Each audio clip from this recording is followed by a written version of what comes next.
Welcome to మన TV. 17వ తారీఖున చిరుకలూరిపేటలో జరగబోయే మహాసభకు లక్షల్లో జనాలు తరలిరానున్నారని, ఇందులో ముఖ్యంగా భారత నరేంద్ర మోదీ, టీడీపీ అధినేత చంద్రబాబు మరియు జనసేనాని పవన్ కళ్యాణ్ పాల్గొననున్నారని, సభపై కేవలం 50 మంది అగ్రనేతలకు మాత్రమే అనుమతి కలదని, ఈ సభను జయప్రదం చేయాలని టీడీపీ జాతీయ అధికార ప్రతినిధులు పట్టాభిరామ్ మరియు ఆంజనేయులు మరియు బీజేపీ అధికార ప్రతినిధి సామినేని మరియు అగ్రనేతలు ప్రెస్ మీట్ లో పాల్గొని వివరించారు. ఈ కార్యక్రమంలో ప్రముఖ హైకోర్టు అడ్వకేట్ కాకర్ల చంద్రశేఖర్ చంద్రబాబు ఇంటి నుంచి వచ్చి వారందరితో సమాలోచనలు జరపడం గమనార్హం. అసలే ఎమ్మిగనూరు టీడీపీలో ఒకంత ఉత్సుకత ఉండగా ఇప్పుడు కాకర్ల చంద్రశేఖర్ హైకోర్టు అడ్వకేట్ పేరును తెరపైకి రావడం ఒకంత విశేషం. గతంలో ఈయన టీం చంద్రబాబు కేసుల విషయంలో పాల్గొనడం విదితమే. ఒకంత ఈయనకు లోకేష్ తో గల సంబంధాల గురించి కూడా ఈయనకు ఎమ్మిగనూరులో సానుకూల అంశమని చెవులు కొరుక్కుంటున్నారు.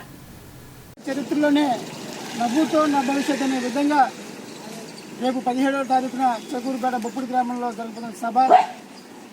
దేశం మెచ్చిన నేత మోదీ గారు 40 సంవత్సరాల సుదీర్ఘ రాజకీయ అనుభవం, తెలుగు జాతి కీర్తిని విశ్వవ్యాప్తం చేసేటువంటి నారా చంద్రబాబు నాయుడు గారు